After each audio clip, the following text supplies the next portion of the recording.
პრობლემებს შორის ყველაზე ხშირად ჩვენ სასუნთქი სისტემის პრობლემები ხდება ხოლმე, მაგრამ განსაკუთრებით ბევრია ჩივილი და მაყურებლის კითხვა დაკავშირებული ყელ-ყურ-ცხვირის პრობლემებთან. არის თუ არა ეს პრობლემები თავის მხრივ დაკავშირებული გარემოს ტემპერატურასთან და რაც მთავარია, გარემოსთან, რომელსაც ჩვენ ვქმნით ოჯახის პირობებში, სამუშაო ატმოსფეროსთან და ასე შემდეგ, ამას გავარკვევთ ჩვენ სტუმართან ერთად. თუმცა უნდა ვთქვათ, რომ როდესაც ჩვენ საუბრობთ გარემოს უსაფრთხოებაზე და მის გავლენაზე ჩვენს ჯანმრთელობასთან დაკავშირებულ სირთულეებზე, რისკებზე, აუცილებლად უნდა გავიხსენოთ, რომ ახალი წელი კარს მოგვადგა, ეს იმას ნიშნავს, რომ ძალიან ბევრი უსაფრთხოების წესი უნდა დავიცოთ. ჩვენი ოჯახის წევრების, ჩვენი შვილების ჯანმრთელობისათვის. პირველი ასეთი ნაკრები წესების მოდით მოვისმინოთ და მთელი გადაცემის განმავლობაში თქვენ გექნებათ საშუალება რამდენჯერმე გავიმეოროთ სხვადასხვა სისტემასთან დაკავშირებული უსაფრთხოების წესები. გარეთა სასმენი მილის ჰიგიენისთვის აუცილებელია. შხაპის ან აბაზანის შემდეგ ფრთხილად გამშრალება პირსახოცით. სიღრმე განისაზღვრება მანძილით, სადამდეც ნეკითითი შეაღწევს სასმენელში. დაუშვებელია ყურის უხეში გამოწმენდა. სპეციალური ჩხირებით, ასანთის ღერზე დახვეული ბამბით, ფრჩხილით, გასაღებით ან ფანქრით. სმენის დაქვეითების მიზეზი შეიძლება გახდეს ხმაურიანი სამუშაო გარემო და სმენის უსაფრთხოების იგნორირება.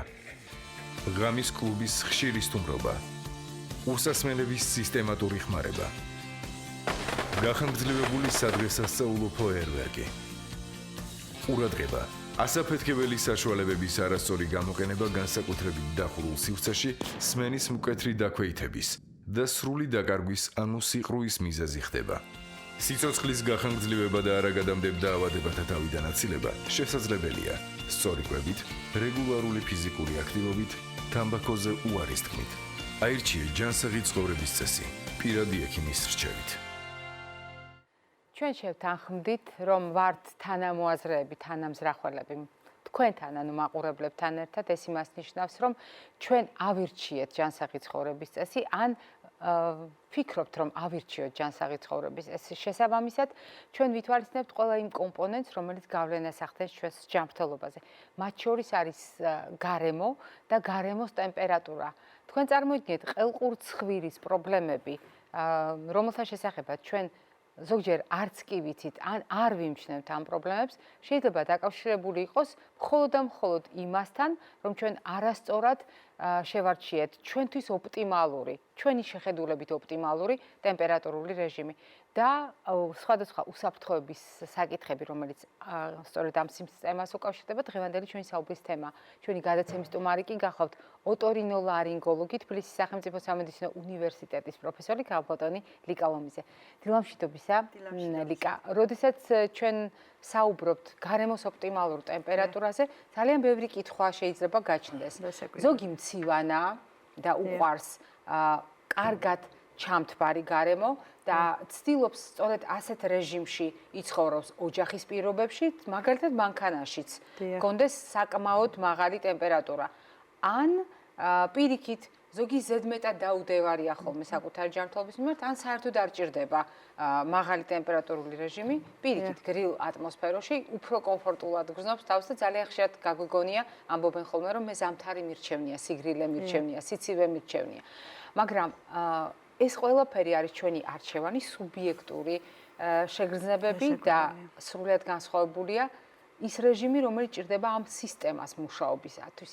არის თუ არა რაღაც ოპტიმალური, რაც კარგად ამუშავებს ჩვენ სასუნთქ სისტემას და განსაკუთრებით ზედა სასუნთქ სისტემას, ყელ-ყურ-ცხვირს, ხო? აქ რამდენიმე სისტემა ერთად შემოდის და გარდა ამისა შეიძლება თუ არა გაჩნდეს რისკები, რომელმაც გამოიწვიოს პრობლემები, რომელზედაც ჩვენ არც კი ვფიქრობთ. რასაკვირველია. ძალიან საინტერესო თემაა, ქალბატონო მარი და ძალიან აქტუალური.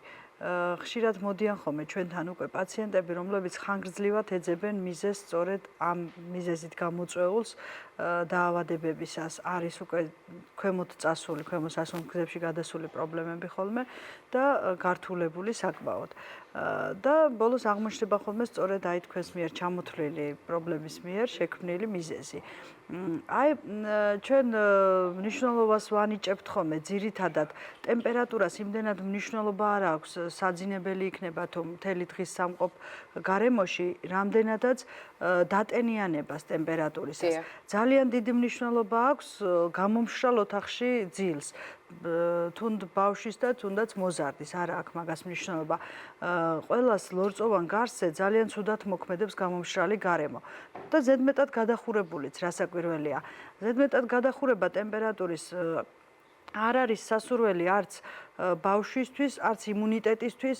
მოგეხსენებათ, შემდგომ უკვე ბრძოლის უნარი უკვე იქნებათ მიჩვეულებს თბილ გარემოში ეს გარემოს გარეთას ტემპერატურა უკვე აღიზიანებთ და სწრაფად გაციებას და გადაციებას იწვევს და რაც მთავარია უნდა მივაჩვიოთ სწორედ იმ საშუალო ტემპერატურას ბავშვობიდანვე, რომელიც მუდმივად და ყველაზე ხშირად შეხვდება მოზარდსაც, მოზარდ-ასაკშიც. უფრო დეტალურად მე კითხვები გამიჩნდა, უფრო დეტალურად რა თქმა უნდა გავაგრძელებთ საუბარს. მაყურებელი გვერდება დილამშვიდობისა, გისმენთ? დილამშვიდობისა, დიდი მადლობა რომ ეთერში ხვდები. დიდი სიყვარულითა და პატივისცემით ყოველ დილით გისმენთ. დიდი მადლობა. და რაც შეეხება ასეთი კითხვა მაქვს. ვარ 4 წლის ბიჭუნას ბებია. დიახ. და პირველად წლამდე ასაკში დაემართა კრუპი. დიახ. სუნთქვა გაუჭირდა და ეხლა არის 4 წლისა და 6 თვის. დღემდე დაძაბული ვართ და როგორც დავაკვირდით, სეზონების მიხედვით ემართება ეს დიახ.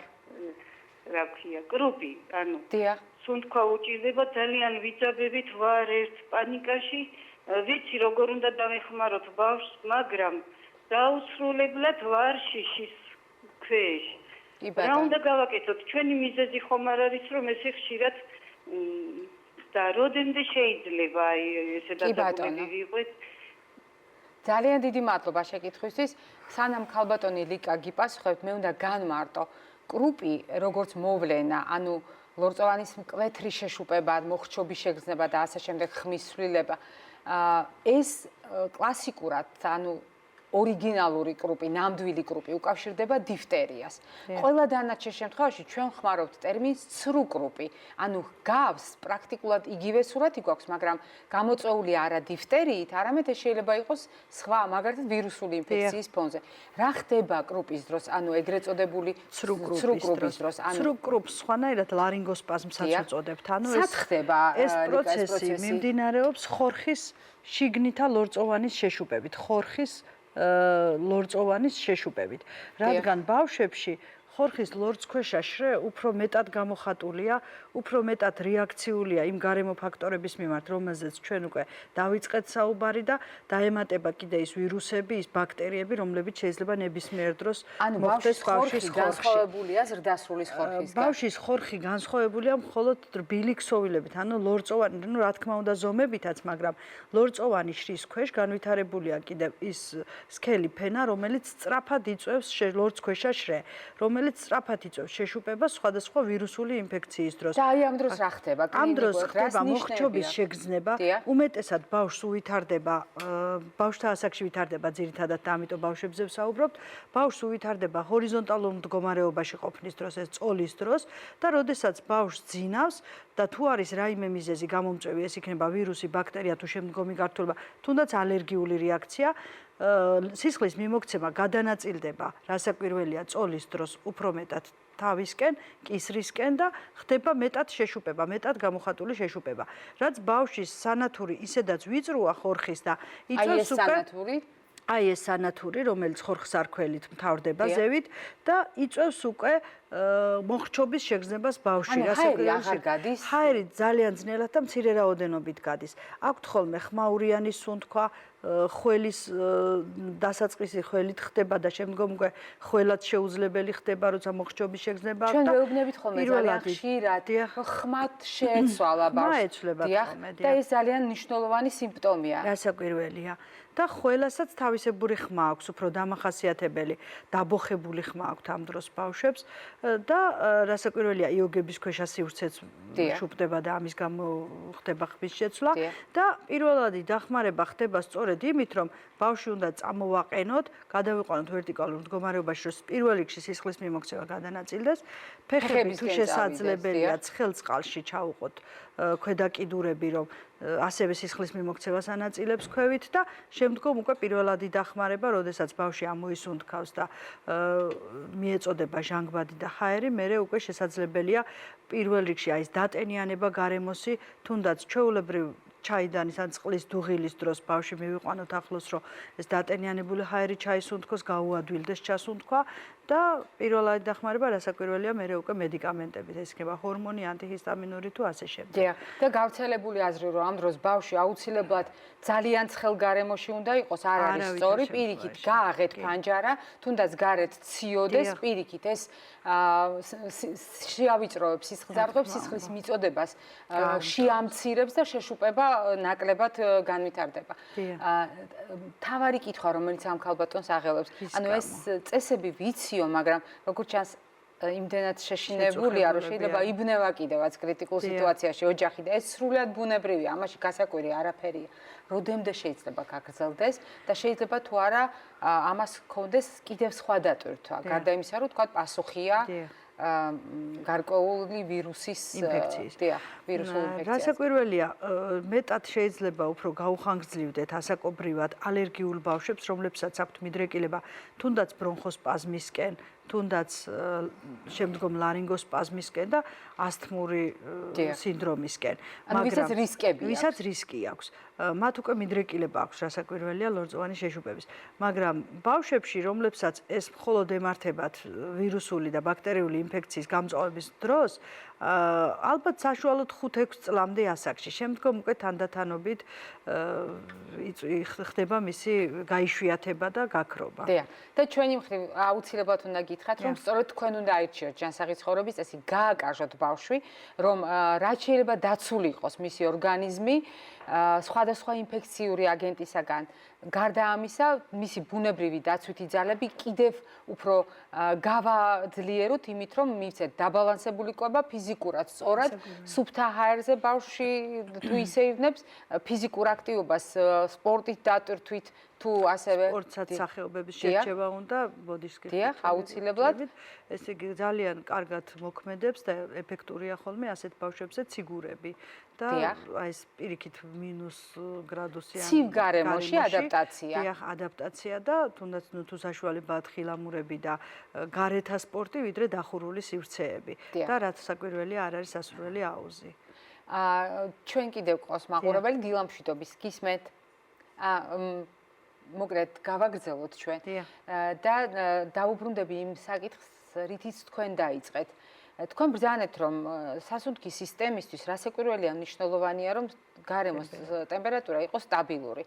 მაგრამ მიგვანიშნეთ, თუ ჩვენ მხოლოდ სითბოში ვამყოფებთ ადამიანს და მერე დაბალი ტემპერატურის პირობებში აღმოჩნდება, გაციების და გადაციების რისკი იზრდება და ეს სრულად ბუნებრივი ადაპტაციის უნარი დაქვეითებული აქვს.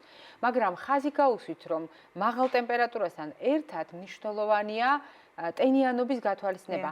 რა ხდება, როდესაც გარემო არის გამომშრალი, კარგად ჩამთბარი და ამ დროს ჩვენ უნდა დავიცვათ, მაგალითად, ყელი, ყური, ცხვირი, ეს ყველაფერს ერთნაირად ემუქრება თუ რომელიღაცა ზონას უფრო მეტად აზიანებს. გამომშრალი გარემო ძალიან ცუდად მოქმედებს როგორც კანზე, გარეთა ეპიდერმისის სისტემაზე, ასევე ლორწოვან გარსზე. მთლიანად ეს იქნება პირველ რიგში, რასაკვირველია პირისღრუ ყელი შემდგომ უკვე და ქვედასასუნთქ სისტემაზეც ვრცელდება ეს პრობლემები. ცხვირის ღრუშს ძალიან დაეტყობა ხოლმე ეს გამომშრალი გარემო და განსაკუთრებით ეს თუნდაც ცენტრალური გათბობის სისტემები, რომლებიც ყველა ოთახშია დამონტაჟებული და ერთნაირად აშრობს ყველა ოთახს, აუცილებელია ხოლმე რაღაც დამატენიანებლის ან ფანჯრის განიავება. მაგრამ რაც შეეხება გამომშრალ გარემოს, გარდა იმისა, რომ უწყობს ხელს ლორწოვანის გამოშრობას, ხელს უწყობს ინფექციების გავრცელებას. უფრო ადვილად. რასაკვირველია. ამიტომ ჩვენი რჩევა პირველ რიგში იქნება, რა თქმა უნდა, ზამთრის სეზონზე დატენიანება ოთახის და განიავება ხშირად, რაც ხელს შეუწყობს ინფექციის მოსპობას და ქალბატონო ლიკა, როგორ მიხვდება ადამიანი, რომ მას ცხვირი გამომშრალი აქვს, ყელი გამომშრალი აქვს? რაღაც შეგრძნებები მას აქვს, სუბიექტური შეგრძნებები აქვს ადამიანს? ყველაზე ხშირი ჩივილი არის ხოლმე ყელის გამოშრობის მხრივ ხველა, მშრალი ხველა, რომელიც ეწყება ყელში ღიტინის შეგრძნებით, აძლევს შემდგომ სპაზმს და ემართებათ ხშირად დახურულ გარემოში. იშვიათად აღნიშნავენ მათ, რომ გარეთ ჰაერზე ყოფნის დროს დაემართოთ ესეთი შეტევის სახით. და რაც შეეხება ცხვირის გამოშრობას, ცხვირის გამოშრობა ვითარდება ხოლმე ქერქების წარმოქმნით ხშირად. და შემდგომ უკვე თუ არ მიხედა დროულად, არ მიაქცია ყურადღება და არ ჩართო რაიმე მედიკამენტური მკურნალობა, ან გარემო პირობების შეცვლა, ხშირად იწვევს უკვე სისხლდენებს ცხვირიდან, ლორწოვანის გამოშრობა, კაპილარების გაშიშვლებას, ლორწოვანის გათხელებას და ატროფიულ რინიტს. დიახ, ჩვენ გქონდა ასეთი შეკითხვა და მე შეგნებულად დაგისვით. ჩვენ მაყურებელმა გითხრა, რომ რა უჩვეულოდ სქელი ნადები მიჩნდებაო ცხვირის ღრუში და მე როდესაც ვიწმენდო თითქოს ოდნავ მოვარდისფრო ან ღია წითელი სისხლი მოყვება მცირე რაოდენობით. ანუ ჩვენ ახლა ვუპასუხეთ ამ მაყურებელს. ქერქის მოცილება იწვევს უკვე ლორწოვანის გაშიშვლებას, გათხელებას და კაპილარებიდან სისხლდენას. დიახ, მაყურებელი გვერდება დილამშვიდობის გისმენთ. გამარჯობა. გამარჯობა. მე ვარ ხანძაზმული ადამიანი და ცალ-ყურში, მარცხენა ყურში მესმის პულსაცია. და ძალიან გთხოვთ, განმიმარტოთ, რისი ბრალია ეს? კი ბატონო, დიდი მადლობა შეკითხვისთვის, პულსაცია. დიახ. ანუ რიტმის შეგრძნება, რომელიც ძალიან ხშირად, მაგალითად, ღამით, როდესაც წევართ ადამიანებს ბალიშის აკუსტიკურობით, ეს გვაქვს ხოლმე. მაგრამ ყურში პულსაცია რატომ უნდა გქონდეს? ყურში პულსაცია საერთოდ ყურში ხმაურს ტინიტუს, რასაც ვეძახით, იწვევს სმენის ნერვზე პრობლემები, ანუ ატროფიული, დისტროფიული ცვლილებები. ასე კი ახდენს ამაზე ასე კი ახდენს გავლენას, ეს ფიზიოლოგიურიც არის ხოლმე. ფიზიოლოგიური სმენის დაქვეითება, რომელსაც პრესბიაკუზისი ეწოდება და შემდგომ უკვე ხდება დისტროფიის განვითარება იმ ნეიროეპითელის უჯრედებზე, რომელიც ლოკოკინაში შიგნით აყურშია მოთავსებული და გავრცელება უკვე იწვევს სმენის დაქვეითებას. მაგრამ შესაძლებელია პულსაცია გარდა ნევრიტისა, ანუ სმენის ნერვის პრობლემებისა, შექმნას მაღალმა არტერიულმა წნევამ, შესაძლებელია შექმნას იმ ოსტეოხონდროზმა, სხვადასხვა მიზეზით კისრის სისხლძარღვებზე და ნერვებზე ზეწოლამ, რომელიც ძალიან ხშირად გვხვდება ხოლმე ასაკის მატებასთან ერთად. მაყურებელი გეკითხებათ, ენის ტკივილი არის თუ არა? არა, რა შეიძლება უკავშირდებოდესო ენის ტკივილი? თუმცა მიუხედავად იმისა, რომ დღეს ჩვენ ამაზე არ საუბრობთ, აუცილებლად უნდა უპასუხოთ მაყურებელს. რა შემთხვევაში გვაქვს ხოლმე ენის ტკივილი? ენის ტკივილი გლოსიტი, ჩვეულებრივი ენაც ლორწოვან გარს მიეკუთვნება პირის ღრუში და ხშირად მიზეზია იგივე, რაც ყელის სხვადასხვა პრობლემებისა, ეს იქნება ინფექციური, სოკოვანი, ხშირად არის ხოლმე აი სტომატიტები გაგვიგია, რომელიც ენაზეც ხშირად ჩნდება. ხშირად ენის ტკივილს იწვევს ხოლმე ის პირის ღრუში არსებული პროტეზები ან კბილების ის დაზიანება, რომელიც არასწორ კიდეებიანია და მასთან შეხება ენანაზი ორგანოა მოგეხსენებათ და მასთან შეხება იწვევს ხოლმე ხშირად გაღიზიანებას, რომელიც შემდგომ უკვე რთულდება ხოლმე ტკივილით და შეშუპებით. დიახ. თუ ეს მიზეზები გამორიცხულია, არსებობს ასეთი მდგომარეობა, რომელსაც ნევროლოგები უვლიან ხოლმე და ნევროლოგიური პაციენტების შემთხვევაში არის ხოლმე საყურადღებო ენის წვა და ტკივილი სპეციფიკური, აი ძალიან დამახასიათებელი წვა და ტკივილი კონკრეტული ლოკალიზაციით. ასეთ შემთხვევაში თვით სტომატოლოგებიც კი პაციენტს აგზავნიან ხოლმე ნევროლოგთან. ამიტომ ჯერ უნდა გამოირიცხოს ის პრობლემები, რაზედაც ქალბატონმა ლიკამ ბრძანა, დიახ, ანუ ლოკალური პრობლემები, იქ ადგილზე რა ხდება და მე უკვე ამის მიხედვით დილამშვიდობისა გისმენთ, ძალიან ბევრი მაყურებელი რეკა. მოგესალმებით, წინას აგილოცავთ თქვენც ასევე. და შეკითხვა გვაქვს ეს მექანიკურად გათბობაზე, ცენტრალურ გათბობის ბატარეებზე ვალაგებ სველ დიახ, სარეს. აჭრებს დასატენიანებლად და სხვა რაღაც მექანიკური საშუალება თუ არსებობს, რომ დავატენიანოთ აერი ოთახში. კი ბატონო. ერთად ბავშვია, მადლობთ. დიდი მადლობა შეკითხვისთვის. სხვათა შორის ასეთი ხრიკი ცნობილია, როდესაც მაგალითად დასატენიანებლად სველ ზეწარს გაფენენ ხოლმე ბავშვის ოთახში, განსაკუთრებით ძალიან კარგია. მაგრამ ეს შედარებით მსუბუქია, იმიტომ რომ აი თქვენ თვითონ მოწმე იქნებით, რომ დაფენისთანავე რა სწრაფად შრება და რა სწრაფად აორთქლებს ეს გამათბობელი წყალს. ამიტომ ესე ხშირად ჩვენ ალბათ ვერ დავასველებთ და ვერ დავფენთ სარეცხს რადიატორებზე და სასურველია ხოლმე იმ ჯამის, წყლით სავსე ჯამის დადგმა გამათბობელთან ახლოს, რომელიც აორთქლდება და ღამის განმავლობაში მოგცემს იმ საშუალებას, რომ დატენიანდეს ოთახი. მაგრამ უფრო სასურველია ბავშვის საძინებელში თუ არის საშუალება, რომ სხვა ოთახიდან შემოვიდეს სითბო, ბავშვის საძინებელში რადიატორი გამოვთათ. დავკეტოთ ელემენტარულად, რომ ბავშვმა ისუნთქოთ ის ჯანსაღი ჰაერი, რომელიც ოთახში უფრო მეტად დატრიალდება, ვიდრე გამათბობლის არსებობის დროს. ზოგადად გამათბობლები საძინებელში ეს არის ასეთი პრინციპი, როგორც წესი, ოთახის საერთო ტემპერატურული რეჟიმით ისარგებლოს საძინებელმა უმჯობესია ვიდრე პირიქით. ჩვენ ახლა მორიგი ვიქტორინა გვაქვს, უпростоრად უსაფრთხოების მორიგი წესები, წინა საახალწლო სამზადისი ჩვენი გრძელდება და ჩვენი ზრუნვა თქვენ ჯანმრთელობაზეც სწორედ ამ ფორმით გამოიხატება. მოგეთ მოვისმინოთ და უпростоრად გავიხსენოთ კიდევ ერთხელ ეს წესები. მხედველობის უსაფრთხოების წესები. მშობლების საყურადღებოდ. სადღესასწაულო დღეებში სხეულის დაზიანების რიცხვი იზრდება. 15 წლამდე ასაკის ბავშვებში ახალ წელს მიღებული ტრავმების 19% თვალის დაზიანებებია. 36% კიდურების. განსაკუთრებით ხელის მტევნის და თითების დაზიანება. ამიტომ არ დაუშვათ, რომ თქვენმა შვილებმა დამოუკიდებლად შეიძინონ და გამოიყენონ ასაფეთქებელი საშუალებები. არ დაკარგოთ დრო. თვალში ბლაგვის საგნის მოხვედრის, შუშხუნებით ან მაშხალებით თვალის მექანიკური ტრავმის შემთხვევაში. თვალის თერმული და ქიმიური დამწვრობის დროს აუცილებელია თვალის გამორეცხვა გამდინარე წყლით და ექიმთან კონსულტაცია. თუ წვეულებაზე წასასვლელად თვალის ფერის შეცვლა და წამწამების დაგრძელება გადაწყვიტეთ, მოხმარების წესებს გაეცანით მანამ, ვიდრე ქუთუთოებზე წებოს წაისვამთ და წამწამებს დაიგრავთ. მიაქციეთ ყურადღება. ფერადი ლინზები მხოლოდ ჯანმრთელი თვალისთვისაა. ფერადი ლინზების გამოყენების ხანგრძლივობა და ვარგისიანობის ვადა შეზღუდულია. სიცოცხლის გახანგრძლივება და არაგადამდებ დაავადებათა თავიდანაცილება შესაძლებელია. სწორი კვებით, რეგულარული ფიზიკური აქტივობით, თამბაქოზე უარის თქმით. აირჩიეთ ჯანსაღი ცხოვრების წესი. პირადი ექიმის რჩევით. ჩვენ ვაგრძელებთ საუბარს, პასუხობთ მაყურებელს და მაყურებელი გვეკითხება, ენა მაქვს დასერილი და შეიძლება იყოს თუ არა ეს დაკავშირებული იმ ფაქტორებზე, რაზედაც დღეს ჩვენ საუბრობდით და როგორ უნდა მოვიქცე ბინის პირობებში. შეიძლება იყოს თუ არა დაკავშირებული და ბინის პირობებში როგორ მოვიქცეთ, ამისათვის ალბათ უნდა შევაფასოთ ჯერ რასთან გვაქვს საქმე, არა ქალბატონ ლიკა? შეიძლება ბუნებრივად იყოს ესეთი ენა, რომელსაც გეოგრაფიულ ენასაც უწოდებენ, რომელიც ახასიათებს ხოლმე უფრო მეტად ალერგიულ ადამიანებს და გამოხატულია ხოლმე გლოსიტის სახით, იწვევს წვას კვების დროს და დისკომფორტს, რა თქმა უნდა.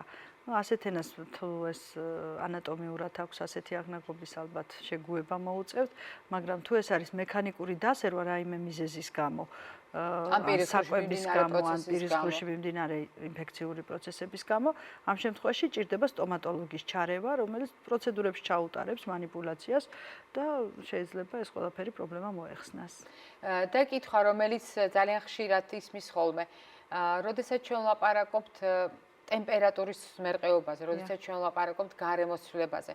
ყური შეიძლება აღმოჩნდეს თუ არა აი ამ ტემპერატურის მერყეობის სამიზნე, იმიტომ რომ ჩვენ შევთანხმდით, რომ ყური რამდენიმე გვაქვს, ანუ გვაქვს გარეთა ყური, შუა ყური, შიგნითა ყური, რომელიც შეიძლება დააზარალოს ტემპერატურის მერყეობამ და მართლაც ჭირდება თუ არა ადამიანს აუცილებლად ქუდი და ყურების დაფარვა ზამთარში. ყურის დაფარვა ზამთარში ყინვის პერიოდში აუცილებლად ჭირდება ადამიანს, რადგან მექანიკურად არ მოხდეს მისი მოყინვა, ყურის ნიჟარა მოგეხსენებათ, რომ წარზიდული ნაწილია და ისე მდებარეობს შედგება მხოლოდ კანისა და ხრტილოვანი ქსოვილისაგან. ანუ აი ეს ნაწილი ჩვენი ყურის უბრალოდ შეიძლება მოიყინოს, ეს ლაპარაკია -20-30 გრადუსის ყინვებზე, რაც ჩვენთან ნაკლებად ჩვენ ქალაქში ნაკლებად არის. მაგრამ აი ეს რეალის დროს თაში, როდესაც ხდება წინაღობა ქარის და სიცივის და თუნდაც თოვლის დროს აუცილებელია ყურების დაფარვა, რასაკვირველია. გარდა გარეთა ყურისა, ყინვისა და ქარის დროს შესაძლებელია ჩვეულებრივ განვითარდეს შუა ყურის მწვავიანთება, რაც ასევე გამოწვეული იქნება იმ მეზობელი და იმ ორგანოებით, რომელიც ეკონტაქტება ჩვეულებრივ კავშირშია ყურთან, ცხვირის ღრუს გადაციებით, ცხვირის ღრუს პრობლემების შექმნით, დანამატი წიაღების პრობლემების შექმნით, რომელიც ძალიან ხშირია ხოლმე ამ სეზონზე ზამთარში, განსაკუთრებით, როდესაც მოუწესრიგებელია ცხვირით სუნთქვა, ხდება და კონტრასტულ ტემპერატურასთან აქვს პაციენტს შეხება ორთქლიდან და ცხელი ჰაერიდან ცივ ყინვაში გამოსვლის დროს ხდება ხოლმე დანამატი წიაღების ანთება, სინუსიტები ეგრეთ წოდებული, რაც შემდგომ უკვე ხშირად იწვევს შუა ყურის დაინტერესებას და შუა ყურის ანთებითი პროცესების განვითარებას. ჩვენ ძალიან ხშირად ვამბობთ ხოლმე, რომ აი სველი თმებით გარეთ გასვლა მენინგიტს არ დაგმართებს, ანუ გავრცელებულია საზოგადოებაში წარმოდგენა, რომ სველი თავით უგავედით აუცილებლად მენინგიტი დაგვემართება 10 წელია ამას ვიმეორებ ყოველ შემთხვევაში ჩვენს გადაცემაში რომ მენინგიტი სველი თავით არ გვემართება, მაგრამ ყური შეიძლება დაზარალდეს იმის გამო რომ სველი თავით თავდაუბურავები დავდივართ ქუჩაში. ყური და დანამატი წიაღები კიდევ გავამახვილებ ყურადღებას და სწორედ შეიძლება იქიდან მოდის ეს წარმოდგენა იმისა, რომ სველი თავის შემდგომ გარეთ გამოსვლის შემდგომ მენინგიტი ემართებათ, დანამატი წიაღების ანთების შემდეგ არსებობს ერთ-ერთი გართულება არის სწორედ მენინგიტი და უნდა დავიცვათ ეს წიაღებიც ამ კონტრასტული ტემპერატურისაგან. იმის გამო რომ ასეთ შემთხვევაში ფრონტიტი და ჰაიმორის ღრუ დაზარალდა, გავცივდით, ინფექცია განვითარდა, შემდეგ უკვე მათი ანთება შეიძლება გახდეს მენინგიტის, ანუ სხვადასხვა ძალიან ბევრი სხვა გართულების გარდა მენინგიტისა. ორბიტალური გართულება ძალიან ხშირია ხოლმე, როცა თვალზე მოქმედებს თვალბუდეზე ჩირქის გადასვლა, ძალიან ახლო სისტემებია ჰაიმორის წიაღთან, თავის ტვინიც და თვალბუდეც. ამიტომ უნდა მოვერიდოთ რასაკვირველია დანამატი წიაღების ანთებას. ჩვენ როგორც ყოველ გადაცემაში გვაქვს ხოლმე პროექტები, ჩვენი პროექტების შესახებ მაყურებელმა კარგად იცის, მაგრამ დღეს, როდესაც ჩვენი ჟურნალისტი შემოვა სტუდიაში, მის სტუმრობას ექნება ორმაგი დატვირთვა. თუ რატომ, ამას მოგვიანებით გაგიმხელთ კრისტი შანავა ჩვენ სტუდიაში. მობრძანდი კრისტი. დილამშვიდობისა. რომელი პროექტი მოგვიტანე დღეს ჩვენ, ვიდრე პროექტზე გვეტყვი, უბრალოდ მითხარი, რომელი პროექტით მოხვედი დღეს ჩვენთან სტუდიაში. დღეს მშობლის დღიურის კიდევ ერთი პორტრეტი მინდა რომ გაგაცნოთ. ვიდრე ამ პორტრეტს გაგვაცნობ, მე მაყურებელს უნდა გავუმხილო მეორე მიზეზი, მაგრამ ვთვლი რომ ეს არის უპირველესი მიზეზი და მეორე მიზეზი არის ზუსტად ის, რაც ჩვენ დაასახელე. ჩვენ ძალიან ვამაყობთ ყველა იმ პროექტით, რომელიც გადაცემის ფარგლებში თქვენ უკვე ძალიან კარგად გაიცანით, შეიყვარეთ და ძალიან ბევრი თქვენგანი გახდა ამ პროექტის მონაწილე, მაგრამ განსაკუთრებული სიამაყით უნდა აღვნიშნოთ და მივულოცო კრისტი შანავას. მან გაეროს ბავშვთა ფონდის და ჟურნალისტური ეთიკის ქარტიის სპეციალური ჯილდო მოიპოვა იმისათვის, რომ მშობლის დღიური წლების მანძილზე ყვება განსაკუთრებული პრობლემების მქონე ბავშვებზე და მათი მშობლების ისტორიებს გვაცნობს ოჯახურ თავგადასავალს, რომელთა შესახებაც საზოგადოებამ არ იცის და რომელთა შესახებ ცოდნაც აუცილებელია იმისათვის, რომ არა უბრალოდ პრობლემის მიმართ ცნობადობის დონე აიწიოს, ანუ გაიზარდოს, არამედ ჩვენი დამოკიდებულება შეიცვალოს და საზოგადოების სტიგმატიზაციის ხარისხი დაქვეითდეს. კრისტი, გილოცავ, ძალიან ვამაყობთ ამით და ახლა შეგიძლია მოგვიყვე მშობლის დღიური შესახებ. ძალიან დიდი მადლობა პირველ რიგში მოლოცვისთვის და მინდა ბარემ ვისარგებლო ეთერით, რადგან როგორც შენ აღნიშნავ ხოლმე ძალიან ხშირად, მარი, ჩვენ საქმეს ვაკეთებთ ჩუმად, ხო? აუცილებლად, ჩუმად და თანმიმდევრულად. დიახ.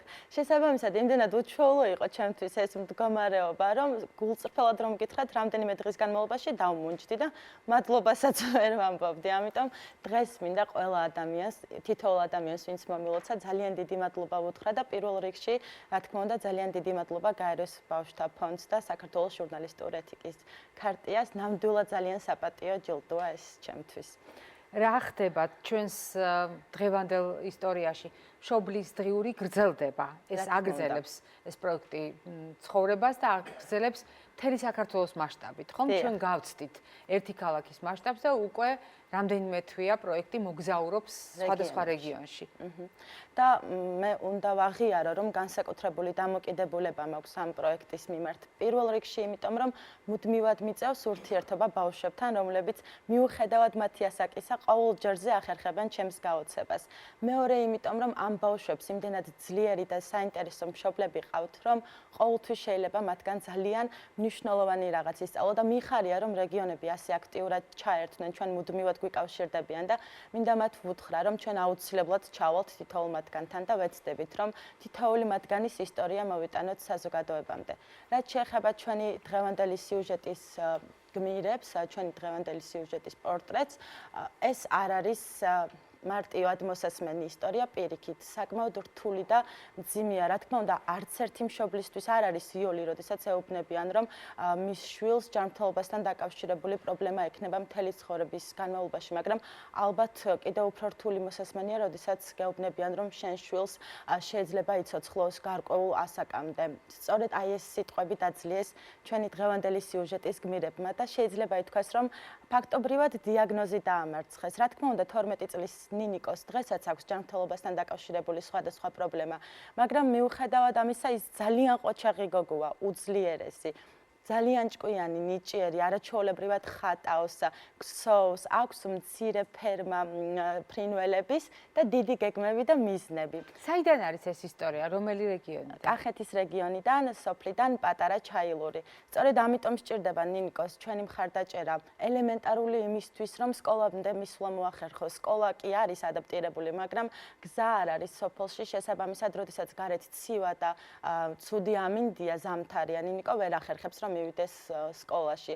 სხვა პრობლემებიც აქვს, ანალოგიური, როგორიც რეგიონებში მცხოვრები სხვა შეზღუდული შესაძლებლობების მქონე ბავშვებს. სწორედ ამიტომ ყვებით ჩვენ ამ ისტორიებს, რომ დავეხმაროთ და მხარი დავუჭიროთ მათ, რადგან მშობლები ისედაც ცდილობენ არსებული რეალობის შეცვლას და ჩვენი მხარდაჭერით ვფიქრობ, რომ ისინი ამ ყველაფერს უკეთ მოახერხებენ და კიდევ ერთი და ვამთავრებ.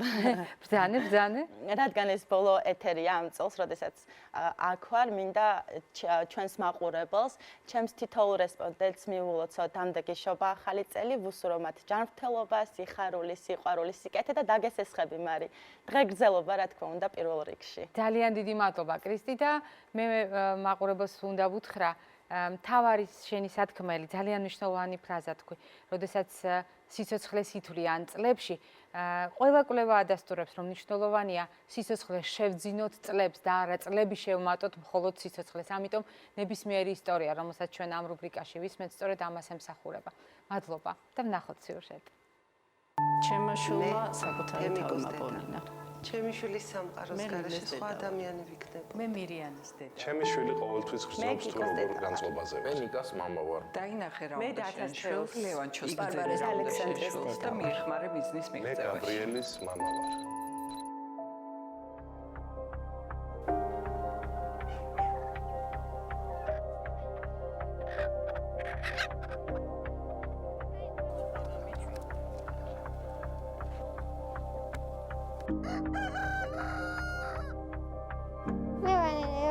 შვილი ვარ 12 წლის. ამერიკაში გვარი ძალიან თბილი, ძალიან საყვარელი და ძალიან გემრიელი. სულ თამაშობ ხოლმე. ძირითადად სულ მიზე ვარ მიჯაჭვული. ნიკო არის ჩემი ცხოვრება, ჩემი ფსიქოლოგი, მეგობარი, ყველანაირად გვერდში მიდგა. რათვის ასაკიდან შეხვდა მენინგო ვირუსი. სანამ ასეც მე ჩავაცმე და წავიყვანდი ექიმთან, მან ხელფეხი უკვე გააჩერა. დაუდგინდა საშინელი დიაგნოზი სპინალური ამიოტროფია მეორე ტიპის. ეს იყო ჩემთვის საშინელი ნამდვილად შოკი. მას არ შეუძლია ფიზიკურად არც გადაფრენება, არც გადმობრუნება. ჭამაც არ შეუძლია თავისით. სულ ბრძოლაში ვართ. ერთი წამის თუ მოვადუნე მე ყურადღება. მე მჯერა რომ მაჯობებს ის დაავადება, ამიტომ არ უნდა მოადუნო არანაირად ყურადღება, უნდა იყო მაგარი, აი რო იტყვია. აი მაგარზე მაგარი რა, ყველანაირად ყველაფერი უნდა შეძლო, რომ აი ბავშვს არ უნდა აჩვენო. როდესაც ეს ბავშვი იყო ესეთი მძიმე და ხან 30 ნაჩხლეტი ქონდა, რომ ვენაში ვერ შედიოდნენ და გავიდოდი და ვიტირებდი, შემოვიდოდი. ამას ამჩნევდა ნინი და მე მითხრა, რომ შენ ცრემლიანი თვალები რატო გაქვს? არ მაქვს ცრემლიანი თვალები. პირი დავიბანე რა, მალმალე იბან პირს. რატო აკეთებ ასეო, ესე აღარ გააკეთე, შენ ტირი ხარ, ნუ ტირი ხარო. მე კარგად ვიქნებიო, მე მაგარი ვარ.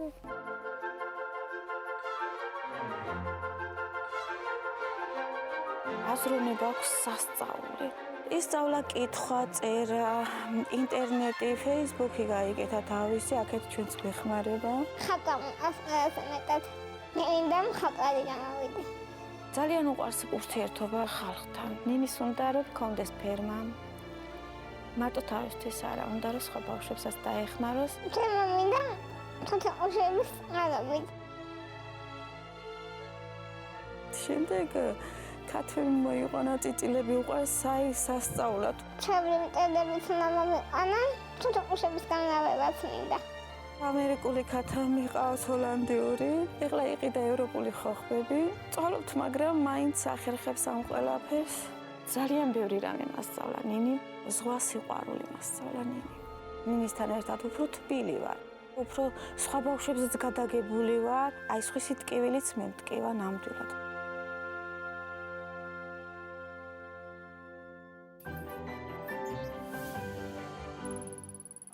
უნდა ვთქვათ, რომ ვერ ვუყურებთ ასეთ სიუჟეტებს გულგრილად, ძალიან გვტკივა ჩვენ ეს ისტორიები, იმიტომ რომ ხშირ შემთხვევაში ჩვენი შესაძლებლობები არ არის საკმარისი, რომ ამ ადამიანებს დავეხმაროთ და მათი ცხოვრება შევცვალოთ. თუმცა ჩვენ დახმარებას გთხოვთ ყველას, ვისაც ეს შეგიძლიათ, იმიტომ რომ ამ ბავშვების ბედი ხშირად არის ჩვენზე დამოკიდებული და ამ ბავშვების ცხოვრება როგორ შეიცვლება, მათი მშობლების ცხოვრება როგორ შეიცვლება, ესეც ჩვენს კეთილნებაზე ხშირად არის დამოკიდებული. კარგია თუ დავფიქრდებით ამაზე. მაყურებელი გველოდება, დილამშვიდობისა გისმენთ. გისმენთ? მას? ეთერში ხართ, დილამშვიდობისა გისმენთ. მაქვს ასეთი შეკითხვა, მიგროვდება ყელში. ყელში მიგროვდება ნახველი, უფრო ეს თხევამდე. დიახ. ლორწოსავით და საღამოს რო დავწვევი, მიძლიერდება. დღეისე არა. და დილას კიდევ. ხო და მახველებს და ამოდის, სანამ არ ამოვა, სანამ ვერ ვიძინებ დაახლოებით რამის 9 საათი ასე ვწვალობდა. რას მისჩევდით? ამ ხველებას წინ უძღოდა რამე პროცესი თუ ესე დაიწყო? არაფერი, პირდაპირ მეწყება ესე. დღეს მიმეორდება, მაგრამ იშვიათად და. რამდენი ხანია რაც ეს გაწუხებთ, ქალბატონო? ასაკში ვარ ახლა მე 82 წლის ვარ და რამდენი ხანია დაახლოებით ალბათ 1 წელიო ესე. კი ბატონო. კარგით, მადლობა შეკითხვისთვის. ანუ ქალბატონი არ უკავშირდებს რაიმე თქვათ სასუნთქი-გზების რაიმე ინფექციას ან გადატანილ პროცესს. როგორც თქვენც მოისმინეთ, 1 წელია დაახლოებით რაც ეს ჩივილები დაეწყო. რა უნდა ვივარაუდოთ ამ შემთხვევაში? ჩვენ ვარაუდობთ მხოლოდ კატეგორიულად არ ვამბობთ. ეს ჩივილი, რომელიც ქალბატონმა დაასახელა, და ჩამოაყალიბა უკავშირდება ხოლმე ცხვირხახის ლორწოვანის ფუნქციის მოშლას. ნაზოფარინგიტი ესეთი დიაგნოზია, რომელიც ძალიან გახშირებულია ბოლო ხანებში ჩვენი ეკოლოგიური სისტემის გამო, მე ვთვლი, ასაკი შეიძლება იყოს ხელსუწყობს ლორწოვანის ფუნქციის მოშლას, რასაკვირველია, მაგრამ ერთი რჩევა მინდა მივცე პირველ რიგში, რომ სითხის მიღება თუ არა აქვს სხვა მიზეზით შეზღუდული, ეს იქნება ჰიპერტენზია თუ თირკმლის პრობლემა, რაც შეიძლება მეტი რაოდენობის თბილი სითხე, არაგაზირებული სითხე მიიღოს და ეს იწვევს უკვე ლორწოს გათხელებას, რომელიც აღარ შეუქმნის დისკომფორტს ქალბატონს, აი ამ ლორწოს ჩამოსვლა და ჩვეულებრივ მოინელება, როგორც უნდა იყოს ჯანმრთელ ადამიანში. ჩვეულებრივ ჯანმრთელ ადამიანს 1 ლიტრამდე ლორწო გადასდის დღე-ღამის განმავლობაში ცხვირხახაში, მაგრამ თუ მისი არ ვაქცევთ ეს რომ არ იყოს, მაშინ გვეწყება უკვე სიმშრალის შეგრძნება.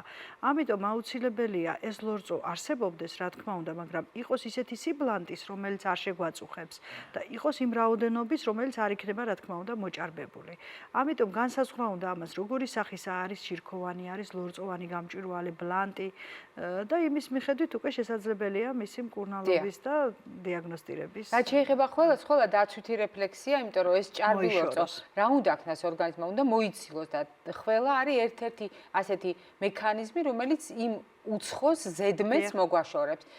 მაყურებელი გეკითხებათ, ქალბატონ ლიკა, რომ ოჯახში ორი პატარაა, ასაკს არ გვწერს, მაგრამ გვეკითხება, მუდმივად აქვს ცხვირიდან გამონადენი. თვეების განმავლობაში აქვს სისველე ცხვირში. გამოიყენეს რამდენიმე საშუალება, თუმცა არაეფექტურად და როგორ უნდა მოიქცნენ ამის შემდეგ. აი, კიდევ ერთ საუხნიშნავ, როგორც წინა შეკითხვის დროს, რომ ძალიან დიდი მნიშვნელობა აქვს გამონადენის სახეობას. ბავშვებში თუ არის ეს სქელი, ბლანტი, მოყვითალო, შეფერილი, მომწვანოც არის ხოლმე ზოგჯერ მოვარდისფროც დაყვება, როცა აქვს უკვე დანამატი წიაღების ანთებას ადგილი, მაშინ ჭირდება აუცილებლად ინფექციის წინააღმდეგ მკურნალობა. ეს არის ინფექციური, რასაკვირველია. მაგრამ თუ არის ეს გამჭვირვალე მხოლოდ წყლის მაგვარი, რაც ახასიათებს ხოლმე ალერგიულ რინიც ან ვაზომოტორულ რინიც, რომელიც ხშირად ემართებათ ალერგიულ ბავშვებს, ამ შემთხვევაში ჭირდება უკვე განსხვავებული მკურნალობა. პირველ რიგში რაც შემიძლია რომ რჩევა მივცე ჩვენს მაყურებელს, არის ის რომ ბავშვებს თუ შესაძლებელი ასაკი აქვს უკვე ასწავლონ პირველ რიგში ცხვირის კარგად მოხოცვა, რასაც ძალიან დიდი მნიშვნელობა აქვს ხოლმე ცხვირის ღროს დრენირებისა და ვენტილაციისთვის. რას ნიშნავს კარგად მოხოცვა, ლიკა? მოდით, გითხარით, რას ნიშნავს ბავშვმა ისწავლოს ცხვირის კარგად მოხოცვა? აი რაში გამოიხატება ეს? უნდა მოხდეს თითოეული ნესტოს, თითოეული სავალის ცალცალკე დაცლა. მოხოცვა უნდა მოხდეს იქამდე, სანამ არ დაიცლება თითო მხარე ცალცალკე და ექნება ხმა კიდევ სითხეს მოხოცვის დროს. ანუ ჩამოვაბერინებთ ბავშვს ერთ მხარეს უხურავთ ერთ ნესტოს და ჩამოვაბერინებთ ხელსახոցში უკვე მეორე მხარეს. სათითაოდ უნდა მოხდეს თითო მხარის დაცლა, როგორც ვთქვით და მეორეს რამდენჯერმე, სანამ ხმა აქვს სითხის არსებობას ცხვირის ღრუში. და ეს უნდა მოხდეს არა დღეში ერთჯერადად ასეთ ბავშვებში, რასაკვირველია, არამედ რამდენიმეჯერ დღის განმავლობაში, როცა უკვე გვესმის, რომ ბავშვი ხმაურიანად სუნთქავს, თუნდაც დღე, ეხლა ღამე რასაკვირველია, მაგისთვის ვერ გავაღვიძებთ ბავშვს, მაგრამ ღამე უკვე უნდა მივიღოთ სათანადო ზომები, რომ ბავშვმა ისუნთქოს სუფთად და არ შეექმნას ჰაერის შესუნთქვის პრობლემა. ეს უკვე ცხვირი. შემდეგ რა შეიძლება კიდევ ურჩიოთ სახლის პირობებში? მუდმივად რო არ ქონდეს გამო. ხშირად ვამბობ ხოლმე მე და რა ვიცი, შეიძლება არ არის სწორი, მაგრამ ასეთ ბავშვებს არ უხდებათ აუზზე სიარული. ძალიან ხშირია ეს ჩივილი აუზზე მოსიარულე ბავშვებისთვის. თუმცა ძალიან კარგი გამაკაჟებელი საშუალებაა ცურვა, მაგრამ ამ შემთხვევაში უნდა გამოვრიცხოთ ასეთ ბავშვებში. უნდა მოვარიდოთ შინაური ცხოველები თუ გვყავს ოჯახში, ოთახში არ არის სასურველი, ძაღლის და კატის არსებობა პირველ რიგში. ხშირად არის ხოლმე რომ ჩიტებზეც, თუთიყურზეც აქვთ ხოლმე ეს ბეწვზე ალერგია.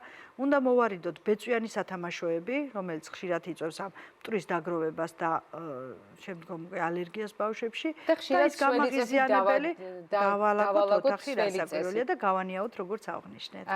კიდევ არის შეკითხვა, ბავშვის ყურის გამორეცხვა რამდენად მიზანშეწონილად მიგაჩნიათ 5 წლის ასაკში აუზზე დადიოდა ბავშვი, გადაიტანა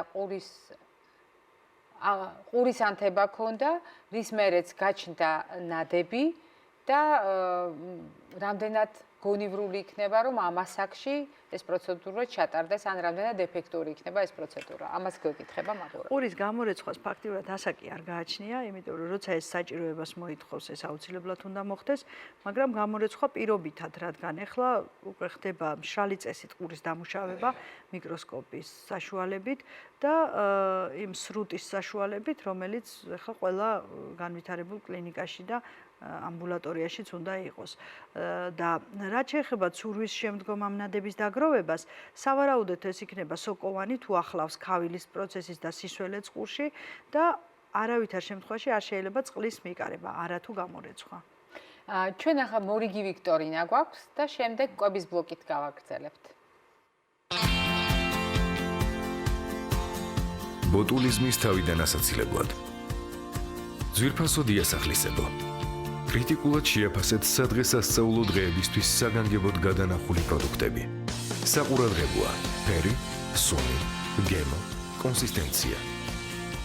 თუ თქვენ არ გაითვალისწინეთ ჩვენი მრავალჯერადი რეკომენდაცია და ბინის პირობებში მაინც მოამზადეთ კონსერვები, გახსოვდეთ. არ გამოიყენოთ კონსერვი თუ ქილის შიგთავსი შემღვრეულია.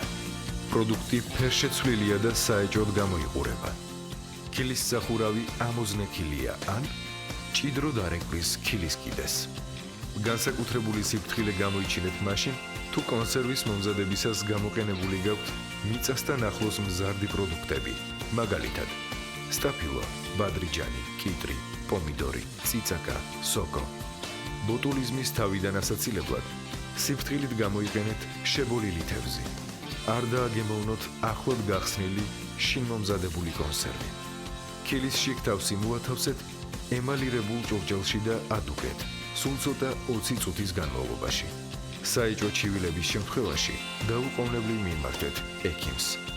სიცოცხლის გახანგრძლივება და არაგადამდებ დაავადებათა თავიდან აცილება შესაძლებელია სწორი კვებით, რეგულარული ფიზიკური აქტივობით, თამბაქოზე უარის თქმით.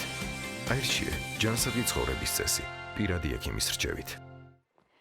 დიახ, აირჩიეთ ჯანსაღი ცხოვრების წესი პირადი ექიმის რჩევით და კარგად დავიმახსოვროთ ის რეკომენდაციები, რომელიც კვების ბლოკს უკავშირდება დღევანდელ თემასთან დაკავშირებით. ანუ რეალურად ჩვენ გვისაუბრია ამის შესახებ, თუმცა დღეს სრულად განსხვავებულ კონტექსტში მინდა გითხრათ.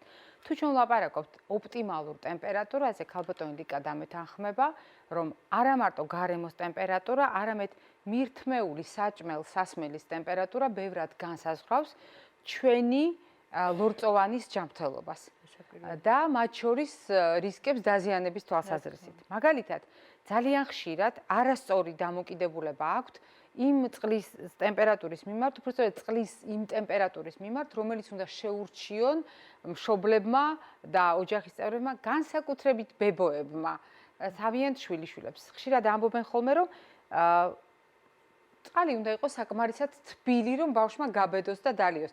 სულ მახსენდება ხოლმე ფრაგმენტი არაჩვეულებრივი ქართული ფილმიდან, სადაც სეცილია თაყვაიშვილის პერსონაჟი ცდილობს გაუნელოს წყალი, უბრალოდ დაუთბოს მაქსიმალურად, რომ ომკანის წყალი არ დალიოს ბავშვმა.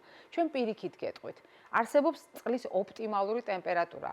ოთახის წყალი, რომელსაც ჩვენ ამას ვუწოდებთ ხოლმე, ეგრეთ წოდებული 20 გრადუსიანი წყალი, რომელიც მიუხედავად სეზონისა არის მნიშვნელოვანი. არც ზაფხულშია მაინც და მაინც რეკომენდებული უკიდურესად გადაციებული წყალი და არც ზამთარში გვმართებს ძალიან ხშირად ხელოვნურად დათბობა წყლის. რატომ? აღმოჩნდა, რომ ლორწოვანს საჭირდება გაკარჟება და თუ ჩვენ შევძლებთ, რომ პრაქტიკულად ოპტიმალური ტემპერატურის წყალი სტაბილურად გამოვიყენოთ და მათ შორის ზამთარშიც კი მიუხედავად სიცივისა სწორედ 20 გრადუსის წყალი გამოვიყენოთ, რომელიც იმ მომენტისათვის ცოტა ცივად გვეჩვენება. ეს გააკაჟებს ჩვენს ლორწოვანს, განამტკიცებს ჩვენს ჯანმრთელობას და დაგვიცავს ინფექციებისაგან. ქალბატონო ლიკა, რამდენად ხშირად არის ხოლმე ეს მეთოდი გამოყენებული თქვენს პრაქტიკაში? ძალიან ხშირია, რომ ცივ-წყალს არ აძლევენ ბავშვებს და რომ ვეკითხებით ანგინების სიხშირე როცა გვაინტერესებს, ვეკითხებით ცივი წყალი უღიზიანებს ხშირად ბავშვს ყელს, იმიტომ რომ ანგინა ბევრმა მშობელმა არ იცის, რომ არის ყელის ჩირქოვანი ანთება მაღალი ტემპერატურით. ამიტომ ვეკითხებით, აი ცივი წყლის დალევის დროს, ნაყინის მირთმევის დროს, გვეუბნება, რომ საერთოდ არ მიმიცია ცივი წყალი. ამიტომ არ არის საჭირო ნამდვილად დაგეთანხმებით ცივი წყლის შეზღუდვა, თუ ყელი არის ჯამრთელი, თუ ტონზილებს არ ახასიათებს ქრონიკული ანთებითი პროცესი, ამ შემთხვევაში ცივი, ჩვეულებრივი ცივი ოთახის ტემპერატურის და თუნდაც ცოტა ონკანის წყალი არ უნდა აღიზიანებდეს და არ უნდა იწვევდეს მასში ანთებით პროცესი.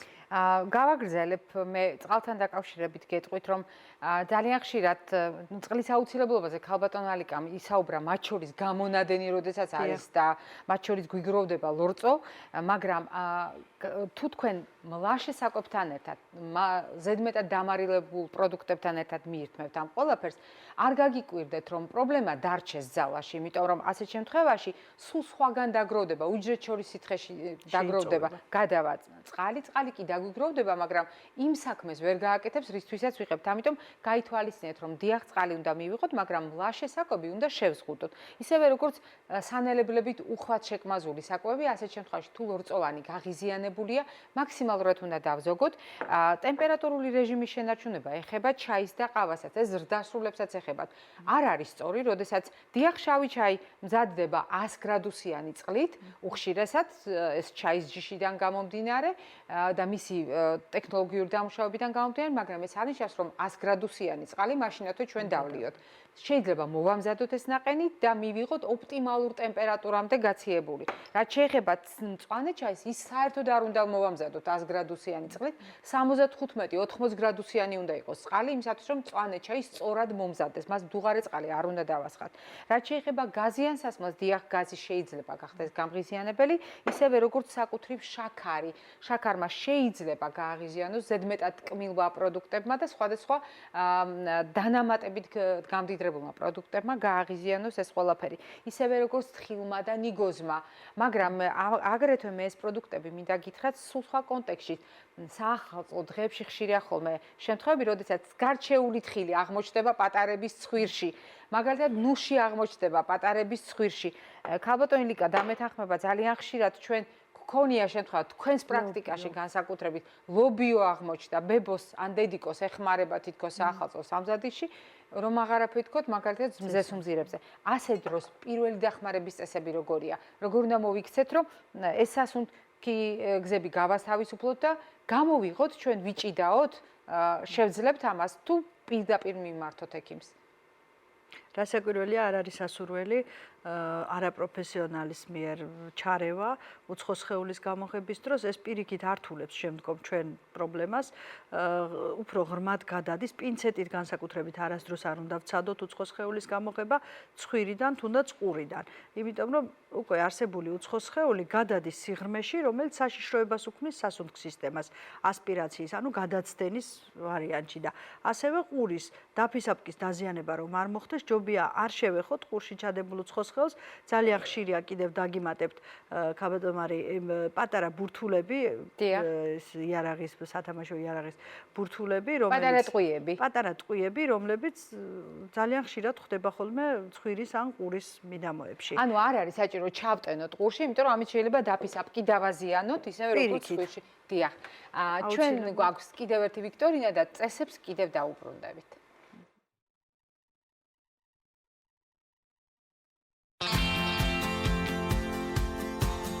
კანისა და მისი დანამატების უსაფრთხოების წესები ახალ წელს. კანის დამწვრობის შემთხვევაში მიმართეთ ექიმს და არ გამოიყენოთ მაგალითად ზეთი, შარდი, სოდა, საპონი, არაყი, კარტოფილი, კბილის პასტა. კანის დამწვრობის დროს წყლით გაგრილება საუკეთესო არჩევანია. სადღესასწაულო პირსინგი და სვირინგი დაუშვებელია დაზიანებულ კანზე. კანის ქრონიკული დაავადებების და ზოგიერთი შინაგანი დაავადების დროს. ერთჯერადი ტატუს გამოყენების ადგილზე შეიძლება განვითარდეს ალერგიული რეაქცია, კანის სიწითლე, გამონაყარი, ქავილი. ხარვეზის მქონიან დაავადებული ფრჩხილის შესანიღბად არ გამოიყენოთ. ფრჩხილების ხელოვნური დაგრძელება, მუქი ფერის ლაქი. მხოლოდ ეპიზოდურად გამოიყენეთ. თმის ბრჭყვიალა შესაფქვევი ან თმის ფერადი ლაქი. ბავშვების საზეიმო მოხატვამდე დარწმუნდით, რომ კანი ჯამრთელია. შერჩეული საღებავის გამოყენება შეიძლება კანზე და ადვილად ჩამოირეცხება. სიცოცხლის გახანგრძლივება და არა გადამდებ დაავადებათა თავიდან აცილება შესაძლებელია. სწორი კვებით, რეგულარული ფიზიკური აქტივობით, თამბაქოზე უარის თქმით.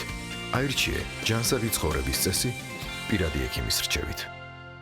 სასუნთქი სისტემის პრობლემები, რომელიც სეზონურად ყველაზე აქტუალურია, რა არ უნდა გავაკეთოთ, თუ ბავშვს სურდო გაუხანგრძლივდა, თუ ზრდასრულ ადამიანს სურდო გაუხანგრძლივდა და რატომ შეიძლება იყოს სახიფათო ეგრეთ წოდებული სურდო სამკურნალო საშუალებების ხშირი და სისტემატური გამოყენება, მით უფრო უკონტროლო გამოყენება. რა შეიძლება გაფუჭდეს? განსაკუთრებით ხშირად ეს არის ხოლმე ოჯახის უფროსი წევრი ამას თვითონ იყენებს, იგივეს იყენებს ბავშვის შემთხვევაში და რა უნდა ვიცოდეთ ოჯახის პირობებში. თუ გვაქვს სურდო, თუ გვაქვს ყელის ტკივილი, ყველაზე სწორი, რომელი არის, რა გადაწყვეტილება იქნება სწორი და რა არ უნდა გავაკეთოთ. ძალიან ხშირია გახანგრძლივებული ცხვირის წვეთების გამოყენება. ეს წვეთები რასაკვირველი არის ხოლმე ყოველთვის სისხლძარღვთა შემავიწროებელი, რადგან ის იწვევს სწრაფ შვებას პაციენტში და სწრაფად ეხსნებათ სუნთქვა, ამიტომ გრძნობენ უკვე კომფორტს და ეჩვევიან შეჩვევის სინდრომის ჩამოყალიბება. აი სწორედ ამას უნდა მოვერიდოთ პირველ რიგში ქრონიკული სურდოს დროს და უნდა დავადგინოთ ის მიზეზი, რა მიზეზით არის სურდო გამოწვეული, სწორი მკურნალობა ჩავატაროთ და არ არსებობს უშველებელი სურდო. აუცილებლად მისცემს რაიმე შვებას, თუნდაც ის სამკურნალო პრეპარატები, რომლის გამოყენებაც ხანგრძლივად შეგვიძლია. მაშინ როდესაც ვიცით მიზეზი. გასაკვირველია. მიზეზის დადგენა და შემდგომ უკვე მიზანმიმართულად იმ პრეპარატის გამოყენება. და კიდევ ერთი შეკითხვა, პრეპარატს არ დავასახელებ, მაგრამ ძალიან ბევრი მაყურებელი არის დაინტერესებული, რამდენად უსაფრთხოა ყურის ტკივილის დროს წვეთების თვითნებურად გამოყენება. ყურის ტკივილის დროს პირველადი დახმარების მიზნით, თუ ყური ვიცით, რომ ჯამრთელია და არ არის დაფისაბკი დაზიანებული, შეგვიძლია გამოვიყენოთ ნებისმიერი, თუნდაც სპირტის შემცველი ან ლიდოკაინის შემცველი წვეთები, გამაყუთ ანესთეტიკის შემცველი წვეთები. მაგრამ თუ არა ვართ ამაში დარწმუნებული, ეს ნიშნავს იმას, რომ ერთჯერადად თუ მაინც აღინიშნა ბავშვობიდან ჩირქდენა ყურიდან, ის აუცილებლად უნდა იყოს შემოწმებული, თუ არ არის აღდგენილი დაფისაბკი, მაშინ სპირტის შემცველი წვეთები იწვევს ძალიან ძლიერ ტკივილს და ასევე არის შემადგენლობაში ზოგჯერ ის ანტიბიოტიკები, რომლებიც იწვევენ სმენის დაქვეითებას და არ არის ღია ყურში მისი გამოყენება სასურველი. ანუ ყოველთაოდ გავრცელებული მეთოდი, რომ ყური ამტკივდა სპირტი ან არაყი გამოვიყენე, არის ძალიან საშიში. გასაკვირველია. და განსაკუთრებით იმ შემთხვევებში, როდესაც დაფისაბკი შეიძლება იყოს დაზიანებული. თუ დარწმუნებული ვართ, რომ დაფისაბკი არის ჯამრთელი, მაშინ შესაძლებელია პირველადი დახმარება გაუწიოთ ბავშვს, ბავშვი იქნება თუ მოზარდი. სითბო პირველ რიგში ყველა სახის სიამოვნებს, ამიტომ არის სწორედ ის ძველი წესები, რომლის გახურებული მარილი, ბალიში იყენებდნენ გახურებულ მარილს, თუნდაც აი იყო აღნიშნული შემთხვარი შარდის სპირტი და ასე შემდეგ იყო ხოლმე რომ ასხამდნენ, იყო შემთხვევები მწყერის კონსაც იყენებდნენ. ეს ყველაფერი დამოკიდებულია იმაზე, რომ სითბო ყველა სახის უყუჩებს ტკივილს. ამიტომ აუცილებელია პირველადი დახმარების დროს სითბო, ტკივილ გამაყუჩებელის მიცემა ჯობია, თუ არა ვართ დარწმუნებული ყურის დაფისაბკის ჯამრთელობაში, მივცეთ ვიდრე ყურში წვეთი ჩავაწვეთოთ. ანუ არა ადგილობრივად, არამედ უბრალოდ დავლიოთ. გავუყუჩავთ, დიახ, სანამ გავუწევთ პირველად დახმარებას. და ჩვენ ერთი ვიქტორინა და არა, ვეღარ ვასწრებთ ამ ვიქტორინას, ამიტომ უსაფრთხოების კიდევ ერთი წესი, რომელიც თქვენ უნდა გეთქვათ. ეს აუცილებლად უნდა ვთქვათ, ვერ გაუშვებთ ოტორინოლარინგოლოგს ისე რომ ეს არ გასაფეთქებლებს არ შევეხოთ. ეს არის ყველაზე დიდი პრობლემა წინა საახალწლო პერიოდში, ძალიან კარგი იქნება თუ არ იქნება თავისუფალი გაყიდვა ალბათ ასაფეთქებლის. არის ეს გაყიდვა, ამიტომ ჩვენ კიდევ ერთხელ აუცილებელია დავიცვათ ყური ამ ასაფეთქებლის ხმაურისაგან. რაც უფრო ახლოს ხდება ამ აფეთქების პროცესი, ყურთან მით უფრო მეტი საშიშროებაა მისი დაზიანების, დაწყებული დაფისაბკიდან შეიძლება მექანიკური ტრავმა მოხდეს, აკუსტიკური ტრავმის შედეგად დაზიანდეს და დამთავრებული გამოუსწორებელი შედეგით, რომელიც ეხება სმენის ნერვს. სმენის ნერვზე აკუსტიკური ტრავმა იწვევს უკვე გამოუსწორებელ და არა აღდგენით შეუქცევად პროცესს. ანუ იწვევს სიყრუეს. იწვევს სრულ სიყრუეს. დიახ. და იმედია ამას მშობლები გაითვალისწინებენ. ასეთი ასაფეთქებლების არასწორი გამოყენება იწვევს სიყრუეს. მაშინაც კი, როდესაც თქვენ ამას ვერ გრძნოთ, ბავშვი შეიძლება უბრალოდ დაყრდნოს. ძალიან დიდი მადლობა ქალბატონო ლიკა ჩვენთან სტუმრობისთვის. წინასწარ გილოცავთ. დიდი მადლობა თქვენც ასევე. მაყურებელს შევახსენებთ დღევანდელი ჩვენი გადაცემის სტუმარი გახდათ ოტორინოლარინგოლოგი თბილისის სახელმწიფო სამედიცინო უნივერსიტეტის პროფესორი ქალბატონი ლიკა ლომიძე. ჩვენ ხვალ კვლავ შევხვდებით ერთმანეთს პირდაპირ ეთერში და გავარკვევთ საახალწლო ზოგჯერ უკონტროლო სმაჭამა რამდენად უსაფრთხოა პრაქტიკულად ჯანმრთელი ადამიანისთვის და აღარაფერს ვამბობთ იმ ადამიანებისათვის, ვისაც აქვს კუჭ-ნაწლავის ტრაქტის ესა თუ ის პრობლემა. ნახვამდის ღირსებას გისურვებთ.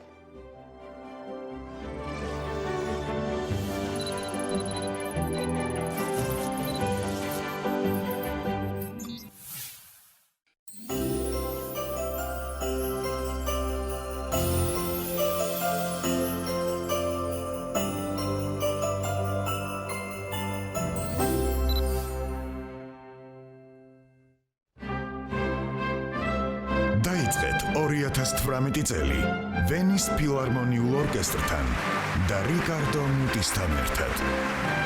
1 იანვარს, ახალი წლის პირველ დღეს, პირველ არხზე.